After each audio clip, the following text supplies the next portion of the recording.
Escape Pod, Episode 827, The Wrong Side of the Sky, by Raymond Roach.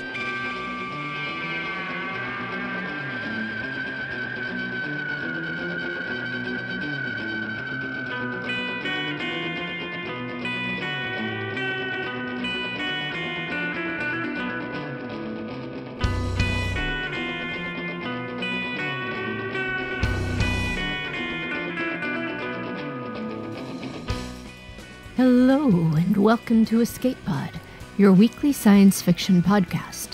I'm your host this week, Tina Connolly, and I'm here to bring you The Wrong Side of the Sky by Raymond Roach. This story is original to Escape Pod. Raymond Roach has lived all over America and currently conducts most of his lurking about in Indiana. He works as a welder most of the time and a weirdo all of the time. We are delighted to say that this story is his first professional sale of what we're sure is many more to come. You can find his sci-fi romance at Smashwords under the profile Raymond Roach, and find him on Twitter at Roach_works. Your narrator this week is Sandy Parsons. Sandy Parsons has been published in Luna Station Quarterly, Nth Degree, Escape Pod, Amazing Journeys, the anthology Unparalleled Journeys, Tabard Inn, State of Imagination, The World of Myth, and Everyday Fiction. She has degrees in physics, molecular biophysics, and medical science, and works as an anesthetist. Your audio producer this week is Adam Perrott. This story has a content notification for brief depiction of death and disposal of a body. So get ready to describe everything good in the world, because it's story time.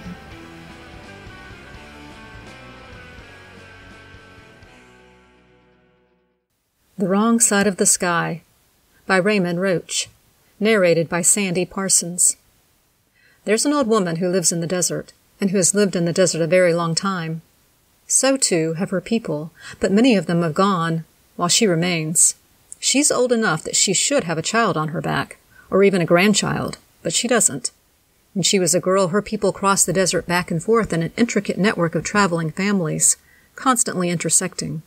So many of them are gone now, that the old woman can spend days at a time in perfect solitude without ever seeing another traveler cross the horizon, much less her own path.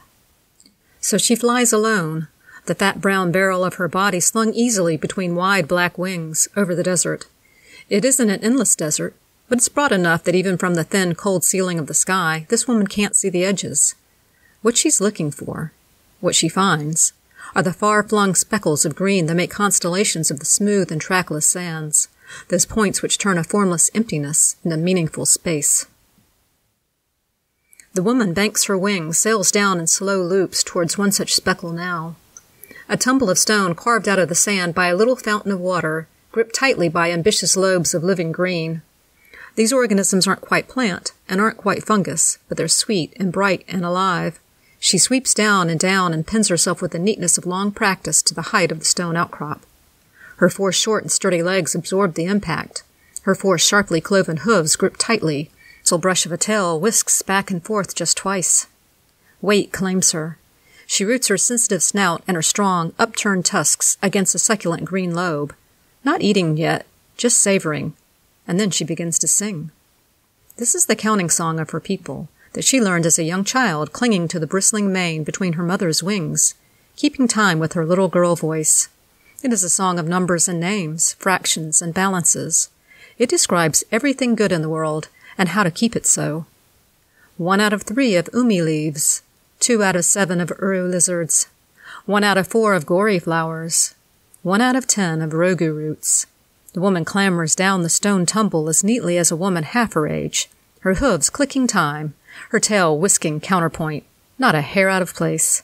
She sings the world, and she sings her share, circling the green in a gleaner's spiral, and every now and then she takes a bite. 1 out of 6 of the heku jumpers, a pounce and a snap. 2 out of 3 of a delicate golden rill of the tiny guri pods, a snuffling nibble. 1 out of 9 of the delicious, chewy green lobes of muru plant, all down the rock. So wet and chewy she has to work her clever black tongue very quickly so as not to spill. The woman sings and eats, roots and jumps, whisking her tail and swinging her tusks. Finally, at the edge of the sand, the boundary, she finishes her song and her dance and her meal.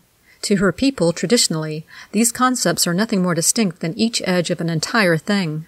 And she circumscribes a ring around the oasis, her sharp hooves scoring an intricate fretwork into the hard, dry sand of the desert. The oasis might grow a little further out, if the rains come. Or it might not. She is merely describing a possibility. She rests for a while in the shade of a rock tumble. When she is rested, she relieves herself of the products of digestion, placing and burying each deposit with mathematical precision. This last task accomplished, she climbs back up to the top of the rock, grunting here and there with effort, for she's not as young as she used to be, and raises her wings to the wind. Weight is traded for lift, and the woman sails easily onwards. She is joined, towards the afternoon, by another of her people. It is her brother, though she doesn't dip her wings to greet him. It's been a very long while, as their people reckon these things, since they've spoken. He falls in behind her, riding her wake, unobtrusive, save for how they're the only 2 people in the sky. "My children are growing up," he says, after a time. She only snorts disdainfully.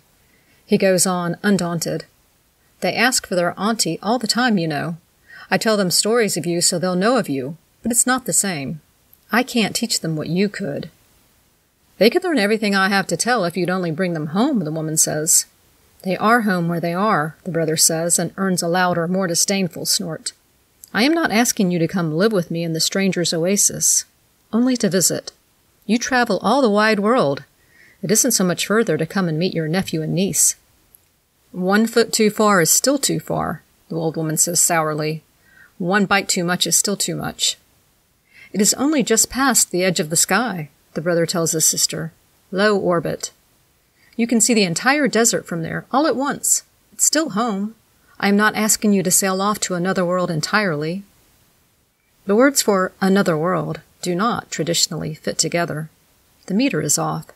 The conjunction between another and world is painful to pronounce and worse to hear, but the man says it easily, without hesitation. Another world. There are places beyond this desert. There are places beyond where even the desert ends. There is a space beyond the thin, cold ceiling of the sky, and in that space have come a different people who made themselves an oasis out of metal. They put an extra star in the sky, and they come and go. When the woman was young, old enough to fly on her own wings, but young enough to be flying mostly in the wake of her mother and her uncle's wings, riding the buoyant curls their mass carved out of the air for her and her younger brother. When she was that age, the people from the other side of the sky came through and began to sing new songs to her people. Some of her people didn't listen. This desert the people call home is vast enough that even back then, when the endless networks of friends and families tied it all together in a dense web, people could still travel alone, singing solitary songs, keeping time on their own. But some people, like her mother and her uncle and her brother, they listened to the strangers. They learned new songs. They sang of the other side of the sky, of places that weren't desert, of places that were all plant, all water, of constellations that weren't the brother and sister patterns of star and oasis, but were networks of fire and metal. They sang of these things with the strangers that couldn't sing fractions and balance, strangers that lived all out of order, strangers that rode between the dead, unsinging wings of machines. These strangers said that they had come to learn from the people that flew across the desert and kept the world to perfect account. But it seemed to the young woman that the strangers were doing all the talking, and her family was doing all the listening. The young woman loved her family, but her family went and loved the other side of the sky, following along in the stranger's wake, and the woman loved the desert. Her mother and her uncle and her brother left, and came back strange, and left for longer, and came back even stranger, until finally they did not come back at all. The woman stayed her course then, just as she does now, as she has always done, as her people have always done, save for those that did not. There is a space between her shoulders that aches for the weight of a daughter or a niece, but she has no one to sing the desert to that wouldn't sing back all the strangeness of the space between the stars that took her family away from her. "If that's all you have to ask me, you can go back to your home now," she says to her brother. Pride makes for a bad taste in her mouth. Her voice comes out stained, sharp and bitter. But it's all she has to chew, up here on this side of the sky. I'm off duty for a while, her brother says. More words that shouldn't make sense enough to be sung, that he fits together so easily. Off, duty. Duty is not a place that you can leave. It is a part of a person, like their wings, like their wit. It's not a grammatical possibility for a person to leave their wits behind and come back for them later, as if they were an oasis. But then, it's just the sort of thing strangers do, and so it is also the sort of thing her brother has learned to do as well. Well, please yourself then, the woman says, still bitter. But it isn't go away, and he knows what she means. He rides her wake to the next spot of green. The pair of them bank and spiral down together, orbiting the oasis in easy loops. It's a big one, an open stretch of shining water with a riotous lace of plant life all around. Tall, woody trunks crowned with thorns to protect the tender green leaves, long spiral-stemmed pennants of green fronds, coils and whips and bubbles of green, swags and specks and rills and chains of green, water weeds and ferns, reeds and moss, grasses and sedges, lichens and hedges, inside and atop and among, worms and crustaceans, jumping insects and crawling insects, jelly-bodied amphibians and sharply boned fish, warm-blooded furry things that climb the trees and burrow through the dark true soil of the oasis, bounded on all sides by the endless sand. The man and the woman alight, and they dance, and they sing, and they eat.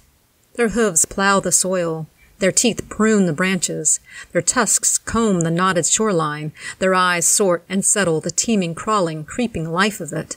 Their stomachs round out geometrically. They call the oasis to account. They harmonize.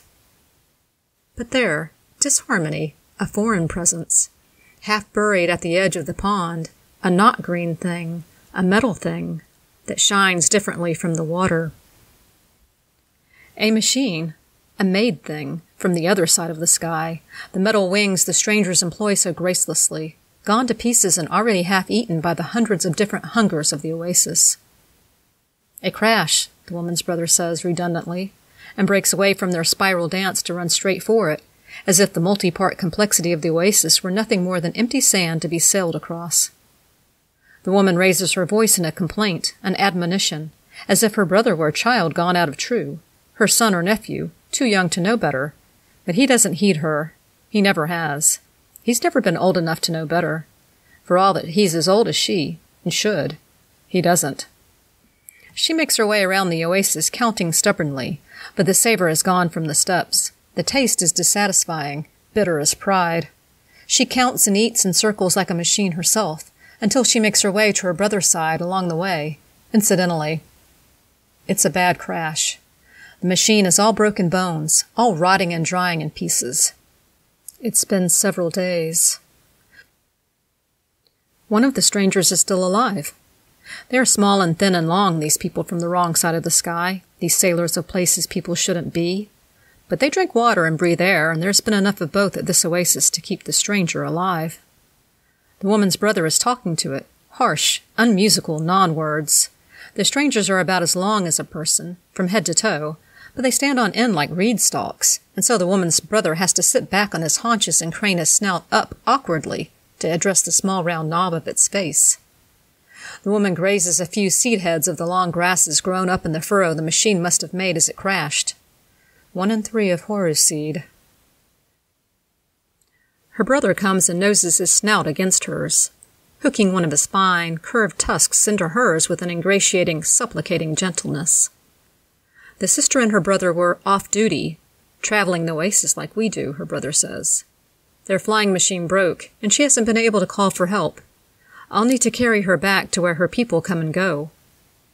Please yourself, the woman says, leaning back hard, trying to disengage her tusk from his. Her brother died here, her brother says, and she stops. Ah, she says. She wants to take his body away with her, her brother says. No, she says. No, her brother agrees. We keep the balance, she says, and it's not so much a statement as a question, and not so much a question as an accusation. We keep the balance, and who, my brother, are you? Show us how, her brother says. We will. She grunts softly, struck to tenderness, cut open. Her heart might still dry out and close over again, but for now, well, she admits the possibility of new growth. The stranger has wrapped her brother in a fabric that is already being eaten by a sweet, rich fur of mold. She is making low sounds, bad sounds, grief sounds, and she holds the body close against herself with her strange, long arms as she trades strange, harsh words back and forth with the woman's brother. She shakes her head back and forth, like a woman of the people looking for someone to fight, to strike with tusks. But she has no tusks, just a small round nub of a head that wells up with water and noise, and those long, long arms that hold the broken body of her brother close. Finally, though, she unfolds. She stands up and up, a long shaking stalk of a creature, her arms loose on either side, wingless, tuskless, lost. The woman's heart gapes wider, the edges very tender, sprouting sadness. She has lost family, too, on the wrong side of the sky. Perhaps there is more than one wrong side, if there are two people to look at the edge. She and her brother take the strange body of the stranger's brother. Against all the harsh and unharmonious noise of the stranger's grief, they pull this body to pieces, and lay the pieces in the dancing, weaving spiral of the oasis. There they tuck a piece of limb. There they bury a string of strange organs, purple fragrant among the green. There they crack open the long white bones for the gnawing, furry desert creatures to chew. The oasis has 100 mouths and 1,000 things even hungrier than mouths, and beneath the two people's hooves and snouts and tongues and eyes, the stranger's brother is settled into each of them. It is a final harmony, a rightness. They take and they give. They fly and they land. On this side of the sky, there is balance so perfect and so profound that even a pair of strangers from among the stars can be resolved by it. They come back around to the strange sister who stands atop her ruined wings, long arms twined around her long body, quiet now. The woman's brother climbs up beside the stranger with a huff and a grunt. He is as old as she is, after all, and even less used to this sort of exertion. He lowers his hind legs and spreads his wings in invitation, raising the bristling fur of his spine for her to grip. "What are you doing?" the woman demands, shocked. "Didn't you say the stranger was female?" Her brother just grunts again, wheezing tiredly. "Her wings are broken," he says. "And what woman is here to carry her home?" He says it sadly, seriously, as if he has no living sister, as if she is the one the wrong side of the sky took. The woman hesitates. Brothers carry their sons and nephews. Sisters carry their daughters and nieces. But if someone is hurt, if someone is lost, if someone has no family, if two people have no family, it is a shame. It is unbalanced. But it is sometimes necessary. Pride is very sharp in her mouth, sharp as the tip of a tusk, sharp enough that it feels as though she could cut her tongue on it. But she scrambles up the metal wings, flapping a little for balance, trying not to let on how the sounds of her hooves against the metal unnerve her. It's worth it for the way he looks at her, his tail lifting with a cautious, questioning hope. "I will carry her," the woman says. Her brother shakes the bristles of his spine. "She lives beyond the stars," he says, "like I do. Like you won't." "I won't live on the wrong side of the sky," the woman says. "And I won't approve of anyone who does. But your shame would be mine, if I let you fly there with her on your back." Her brother sighs in exhausted relief. "To be honest, I don't know if I could even take off," he admits, and scuffs one hoof bashfully along the metal skin of the broken wings. "It's been a long time since I flew this much." "You should visit more," the woman says, climbing carefully up to stand beside him. "I don't know what it is to be off-duty, but you have a duty to yourself, you know. You should tell your strangers that, if they don't know it." She hooks one tusk into his and gives a gentle tug. She could scold him further. She could lecture. She could beg. But she has been alone for a long time, and all the old hurts have gone quiet in her mouth. Instead, there is just this, the scent of her brother's nose alongside hers, the warmth of his breath, the clasp of his tooth, and her great wounded heart cut open inside the barrel of her chest, beating in time with her brother's, light and fast. I should, her brother agrees, and stands with her a long moment in that agreement. It takes a little longer to shift the stranger from the brother's back to his sister's. The stranger has a complicated arrangement of tendrils rather than forehooves. When the woman spreads her wings and holds herself ready, the stranger climbs onto her back in a bizarre gangling motion, then holds on to the woman's mane as tightly as a burr. She isn't the woman's daughter or her niece, but she is warm and fragile, and the woman has never carried anyone else before. She flaps her wings a few times, testing the weight of this strange new responsibility, and thinks of the children she's never carried. "Well, brother, take me to the edge of the sky," she says, "and if I have anything to say that your children want to hear, they can meet us there." Her brother's tail waves like a triumphant flag, a pennant of joy, and he leaps up into the wind with the bright enthusiasm of a young man, of a child, sailing up and away. The old woman, carrying a stranger between her wings, follows her brother into the sky.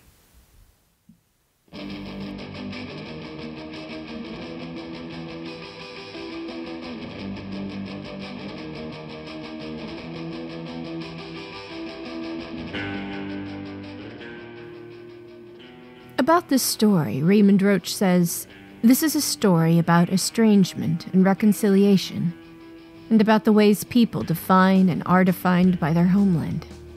In trying to keep hold of your traditional culture, you might lose your family to an incomprehensible way of life. But in trying to embrace a future for your people, you might leave your family behind. There's no single solution to this universal problem, just an ongoing calculation." And about this story, I say, I loved the spare, quiet beauty of the prose. There are many elegant lines that simply sum up big, complicated pieces of the world and the characters. For example, the entire story is contained in, "The young woman loved her family, but her family went and loved the other side of the sky." And as Raymond says, there's no single solution to this universal problem, because it plays out in microcosm all the time, not just in the big dissolutions of culture and change, but in the small, familiar ones of people leaving one home with its particular set of traditions and making new homes with little bits of ways and lives changing all the time. I believed that she loved her life, but I also believed that the brother loved his too. The story does not make them wrong for wanting different things. The story encompasses compassion and change for both people on either side of the thin, cold ceiling of the sky. I loved all the little myriad world-building touches and the slow ways they were revealed in the story. The carefulness of the counting song, which describes everything good in the world and how to keep it so, and therefore gives shape to the protagonist's life and story here. And that carefulness extends through all parts of her language. You see it again when she listens to her brother casually say, "another world," and she says that the meter is off, that it's painful to pronounce and worse to hear. Maybe that particularly spoke to me as a narration and podcast person. Anyway, this carefulness and precision echoes through the narrator's life and right back into her story today, the story we're seeing now. Because our protagonist knows what to do and it's all planned and counted out. She understands that path. But sometimes, to get a little more of what her heart wants, she has to make decisions beyond that. Sometimes, all the old hurts have gone quiet in her mouth, and it's time to step beyond the life she knows and meet her family, somewhere a little bit in the middle of the sky. Escape Pod is a production of Escape Artists Inc. and is brought to you with a Creative Commons Attribution Non-Commercial No Derivatives license. Don't change it, don't sell it. Please go forth and share it. How do you share it, you ask? Well, in addition to your social media of choice, consider rating and or reviewing us on podcast listening sites, such as Apple or Google. More reviews makes for more discoverability, makes for more Escape Pod for you. Escape Pod relies on the generous donations of listeners exactly like you, so if you enjoyed our story this week, then consider going to escapepod.org or patreon.com/EAPodcasts and casting your vote for more stories that carry a stranger between their wings. Our opening and closing music is by Daikaiju at daikaiju.org, and our closing quotation this week is from Maya Angelou, who said, "Everything in the universe has a rhythm. Everything dances." Thanks for listening, and have fun.